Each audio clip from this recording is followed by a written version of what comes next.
ఏంటి అమ్మాయి మళ్ళీ మటన్‌తో వచ్చిందనుకుంటున్నారా? ఏం చేస్తామండి అంతా మటనే కదా! వాళ్ళు తినగలరో లేదో అని తెచ్చుకున్నాం. లేదులెండి మా అమ్మాళ్ళకో 3 కేజీలు, మాకో 3 కేజీలు. ఈ అమ్మాయికి ఎలా 3 కేజీలు అనుకుంటున్నారా? మా మావయ్య గారు, మా అమ్మ, మా అమ్మమ్మ కలిపి నాకు 3 కేజీలు ఇచ్చారనమాట ఈ ఇయర్. అవంతా ఫ్రై చేసి మా హస్బెండ్‌కి తీసుకెళ్ళిపోతా. ఇవొచ్చేసి పువ్వులు. మన వైజాగ్‌లో ఒక రూ. 20 పువ్వులు ఇస్తే మురిసిపోతాం ఎన్ని పువ్వులు ఇచ్చారో ఈరోజు అని చెప్పి. మరి ఊరంతా పువ్వులైతే వదులుతామా? అందుకే మొత్తం రేపటివి ఎల్లుండి మొగ్గలతో సహా మా భవానీ పువ్వులు కూడా తెంపుకొని వచ్చాననమాట. అండ్ ఇవి వచ్చేసి జున్నుపాలు మా హస్బెండ్ కోసం చేసి తీసుకెళ్ళిపోతా.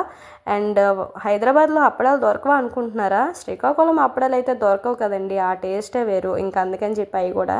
ఇది వచ్చేసి బెల్లం అండ్ ఊర్లో ఫ్రెష్గా పండే చిక్కుడుగాయలు కూడా తెచ్చుకున్నాను అనమాట. ఈ పిల్ల ఏమీ వదలలేదే అనుకుంటున్నారా? ఏం చేస్తాం అనుకోండి మీ టైం. అండ్ ఆ మొగ్గలన్నీ బకెట్లో వేస్తే ఇంత మంచిగా విచ్చుకున్నాయి. మీకు కావాలా? మరి సబ్స్క్రైబ్ చేసుకోండి.